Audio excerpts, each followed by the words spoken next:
Viewers, welcome back to my channel coding with Arooj Numan. अगर आप Python को लर्न करना चाहते हैं तो जल्दी से बेल आइकन को प्रेस कर दें और मेरे चैनल को कोडिंग विद अरूज नुमान को सब्सक्राइब कर दें। ये आपको एक लूप नजर आ रहा है और किसी भी प्रोग्रामिंग लैंग्वेज में हम लूप को क्यों यूज करते हैं? हम लूप को यूज करते हैं अगर हमने किसी भी टास्क को ऑटोमेट करना हो, अगर हमने किसी भी आइटरेशन को बार बार परफॉर्म करना हो अंटिल कि हमारा पर्टिकुलर कंडीशन अचीव हो जाए। हमारे पास लूप में आइटरेशंस एक फ्लो से चल रही होती हैं। अगर आपने इसके फ्लो को कंट्रोल करना है, जो इसके स्टेटमेंट्स का फ्लो है या जो इसकी आइटरेशन का फ्लो है लूप के, तो वहां पे आप यूज करते हैं कंट्रोल स्टेटमेंट्स को। कंट्रोल स्टेटमेंट्स का पर्पस क्या होता है? इसको हम क्यों यूज करते हैं?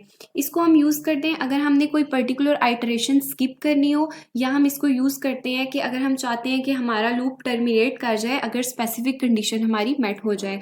पाइथन के अंदर 3 टाइप्स के आपके पास कंट्रोल स्टेटमेंट है। पहला आपके पास जो कंट्रोल स्टेटमेंट है वो ब्रेक कंट्रोल स्टेटमेंट है।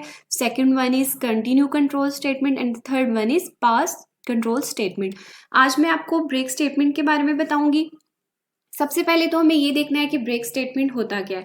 ब्रेक स्टेटमेंट को यूज किया जाता है अगर आपने लूप को टर्मिनेट करना है या स्टेटमेंट को जिसके अंदर ये प्रेजेंट है। इसका क्या मतलब है? इसका मतलब ये है कि फर्ज कर लें कि आपको एक लिस्ट प्रोवाइड की गई है और उसमें आपको कहा गया है कि आपने पर्टिकुलर एलिमेंट सर्च करना है। जब आपको वो पर्टिकुलर आइटम मिल जाएगा तो वहां पे आपका लूप टर्मिनेट कर जाएगा, वहां पे आप ब्रेक अप्लाई कर देंगे। इसका ये फायदा होता है कि इंस्टेड ऑफ कि आप आइटरेशंस को फर्स्ट एलिमेंट से लेके लास्ट एलिमेंट तक अगेन एंड अगेन प्रोवाइड करें, बेहतर है कि जो ही आपको आपका एलिमेंट मिलता है वहां पे आप आइटरेशन को स्टॉप कर दें। लास्ट लेक्चर में हमने ब्रेक स्टेटमेंट को अप्लाई किया था फॉर लूप के ऊपर और हमने अप्लाई किया था व्हाइल लूप के ऊपर। आज के लेक्चर में हम अप्लाई करेंगे ब्रेक स्टेटमेंट को हमारे नेस्टेड फॉर लूप के ऊपर और नेस्टेड व्हाइल लूप के ऊपर। सबसे पहले हम इसे अप्लाई करेंगे नेस्टेड फॉर लूप के ऊपर। सबसे पहले तो हम एक for loop nested for loop create करेंगे। सबसे पहले हम एक लिस्ट क्रिएट कर लेते हैं, लिस्ट 1, और उसके पास जो हमारा पहला आइटम है उसमें हमारे पास 3 एलिमेंट्स हैं, 1, second one is 2 and the third one is 3। Second हम लिस्ट 2 क्रिएट कर लेते हैं, लिस्ट 2, और उसके पास हमारे पास जो उसका पहला आइटम है वो A है, ओके। सेकेंड जो हमारे पास उसका आइटम है वो हमारे पास B है, और थर्ड जो उसका आइटम है वो हमारे पास C है। अब हम एक फॉर लूप क्रिएट करने लगे हैं, फॉर I in लिस्ट 1। ये हमारे पास आ गया आपका आउटर लूप। अब हम एक सेकेंड इनर लूप क्रिएट करने लगे हैं, for J in list 2, print I J। हम I J को सिंपली पहले हम इसको प्रिंट करते हैं। यहाँ पे आप हमारे पास इसका आउटपुट देख सकते हैं। सबसे पहले उसने फर्स्ट आइटरेशन के साथ, जो आपके पास फर्स्ट आउटर लूप की आइटरेशन के साथ इनर लूप को कंप्लीटली आइटरेट किया, 1A 1B 1C, and then second iteration of outer loop के साथ उसने इनर लूप को अगेन कंप्लीटली आइटरेट किया, एंड देन थर्ड के साथ अंटिल के हमारी जो एलिमेंट्स हैं वो हमारे कंप्लीट हो जाते हैं। अब हम इस पे ब्रेक अप्लाई करेंगे। सबसे पहले हम इसको एक कंडीशन प्रोवाइड करते हैं।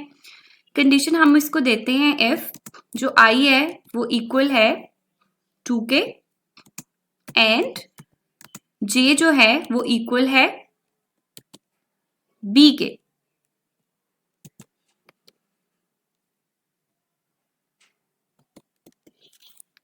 अब हम प्रिंट करते हैं ब्रेक को। अगर ये कंडीशन आपके पास है तो यहाँ पे ब्रेक को प्रिंट कर दें और देन यहाँ पे हमने ब्रेक को अप्लाई कर दिया। अगर ये कंडीशन अवेलेबल है, ये कंडीशन जब होती है if I is equal to 2 and J is equal to B, तो वहां पे ब्रेक को हमने अप्लाई कर दिया। अब हम इसको रन करते हैं पहले। अब यहाँ पे आप जरा आउटपुट में देखें, जब हमने इसको रन किया तो जब हमारे पास I 2 के इक्वल आया और J B के इक्वल आया, वहां पे हमारे पास ब्रेक अप्लाई हो गया।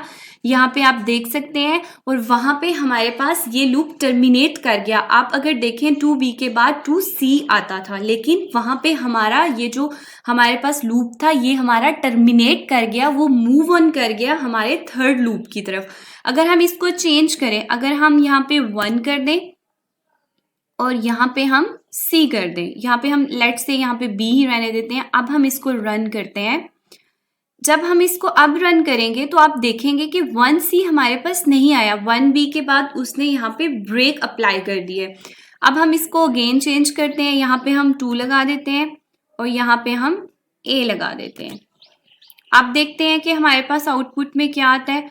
अब जब हमने इसको रन किया तो आप देखेंगे कि जब 2A आया तो वहां पे ब्रेक लग गई, वहां पे हमारा लूप टर्मिनेट कर गया एंड देन ये मूव ऑन कर गया हमारे नेक्स्ट लूप की तरफ। अगर हम एंड को रिप्लेस कर दें और के साथ, अब हम इसको रन करके देखते हैं। आप यहाँ पे देखेंगे कि यहाँ पे हमारे पास 2 जगह पे 3 जगह पे हमारे पास ब्रेक अप्लाई हुए हैं। हमने उससे कहा है कि अगर यहाँ पे हमने और की कंडीशन दी है, अगर i 2 के इक्वल है तो आप वहां पे ब्रेक अप्लाई कर दें, और अगर j हमारे पास a के इक्वल है तो आप वहां पे ब्रेक अप्लाई कर दें। जब j 2 के इक्वल आया तो उसने वहां ब्रेक अप्लाई कर दिया, वो नेक्स्ट लूप की तरफ मूव ऑन कर गया, वो लूप उसने टर्मिनेट कर दिया। जब हमारे पास i 2 के इक्वल आ गया वहां पे उसने अगेन स्टॉप कर दिया, वो नेक्स्ट मूव कर गया। अगेन हमारे पास अगर आप इस आउटपुट को देखें, अगेन हमारे पास a आया तो वहां पे अगेन हमारा लूप टर्मिनेट कर गया और वो नेक्स्ट की तरफ मूव ऑन कर गया। ये हमने अप्लाई की है ब्रेक स्टेटमेंट फॉर लूप के ऊपर। अब हम अप्लाई करेंगे ब्रेक स्टेटमेंट को एक वाइल नेस्टेड लूप के ऊपर। सबसे पहले हमने एक लिस्ट क्रिएट कर दी, लिस्ट 1 जिसके एलिमेंट्स हैं 1, 2 एंड 3। देन हमने एक लिस्ट 2 क्रिएट की जिसके एलिमेंट्स हैं हमारे पास A, B and C। Then हमने i को इनिशियलाइज करवाया 0 के साथ। फिर हमने सबसे पहले क्रिएट किया while outer loop, while i is less than length of list 1। Then हमने क्रिएट किया वाइल इनर लूप, j को इनिशियलाइज करवाया हमने 0 के साथ, while j is less than length of list 2। Then हमने प्रिंट करवाया लिस्ट 1 को एंड लिस्ट 2 को। उसके बाद हम उसको एक कंडीशन प्रोवाइड किया, if list 1 i is equal to 1। अगर हमारे पास 1 आया है i के अंदर, i जो हमारे पास है, और j हमारे पास जब a है तो वहां पे ब्रेक को अप्लाई कर दें। अब हम इस कोड को रन करते हैं। जब हमने इस कोड को रन किया तो आप देख सकते हैं जब वो 1 आया हमारे पास i और j हमारे पास a आया तो वहां पे हमारा वो वाला लूप टर्मिनेट कर गया, नेक्स्ट लूप के ऊपर वो स्विच कर गया, मूव ऑन कर गया। अब हम यहाँ पे इसको थोड़ा सा चेंज करते हैं। अगर हम इसको 2 कर दें और इसको हम A कर दें, अब हम इसको रन करके देखते हैं। जब हमने इसको अब रन करके देखा तो आप यहाँ पे देख सकते हैं जब 2 आया और जब हमारे पास A आया तो वहां पे अगेन हमारा जो वाइल नेस्टेड लूप है वो 2A पे टर्मिनेट कर गया। वहां हमारा लूप नेक्स्ट लूप के ऊपर, हमारा कोड नेक्स्ट लूप के ऊपर स्विच इन कर गया, मूव ऑन कर गया, क्योंकि वहां पे हमने ब्रेक स्टेटमेंट अप्लाई की थी। अगर हम इसको और से रिप्लेस करते हैं तो अब हम देखते हैं कि हमारे पास आउटपुट में क्या आता है। यहाँ पे आप देख सकते हैं, यहाँ पे और का मतलब है कि अगर i 2 आ रहा है तो भी आप ब्रेक लगाएं, और अगर j a आ रहा है तो भी वहां पे भी आप ब्रेक लगाएं। जब a आया j तो वहां उसने ब्रेक लगाई, वो नेक्स्ट लूप के ऊपर मूव ऑन किया, नेक्स्ट आइटरेशन के ऊपर मूव ऑन किया। अगेन जब हमारे पास 2 आ गया i पे तो अगेन वो नेक्स्ट आइटरेशन की तरफ, नेक्स्ट लूप की तरफ मूव ऑन किया। जहां जहां हमने ब्रेक स्टेटमेंट अप्लाई किया वहां वहां पे हमारा लूप टर्मिनेट कर गया।